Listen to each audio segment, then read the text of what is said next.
Now here I've got a couple sticks of butter. You want to generously season this with salt and pepper, then add a little bit of olive oil to keep the butter from burning.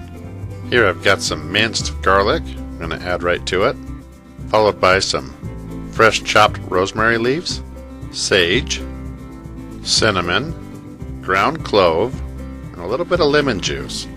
Once you've got it silky smooth, just let it rest for a few minutes so those flavors can become one.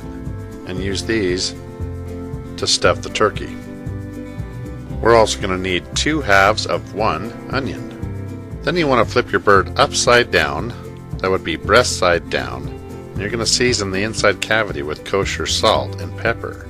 Then once you flip the bird back over, you can go ahead and stuff the inside with orange, rosemary, and the halves of that onion. Because now it's all about separating that skin from the breast meat so we can stuff our butter. Lift that skin and gently work that butter as far back as you can reach and gently massage it in to the breast where it's nice, flat, and smooth. Any butter you've got left, you want to just work into the outside of the skin and cover the entire turkey, legs and all. Now the wings can either be cut off at the joint or just folded back and tucked under. Whatever you decide, just make sure you do both sides. And now we're ready for the oven. And you want to bake twice at 2 different temperatures. The first bake is going to be at a higher temp so you can get a little bit more of a browning. 425 degrees Fahrenheit for 10 minutes. And you can go longer if you want some more color. But that butter will be melted and you can use that to baste the top of this turkey and it'll get more color throughout the rest of the bake.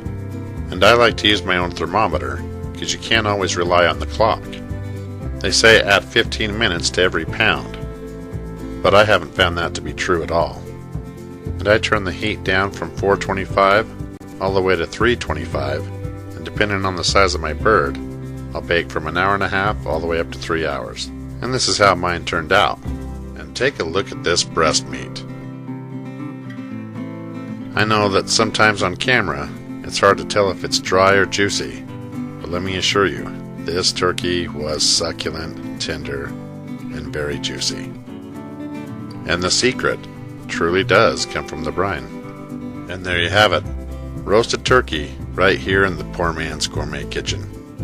Thank you for watching, and be sure to stop by PoorMansGourmetKitchen.com for more recipes and exact ingredients.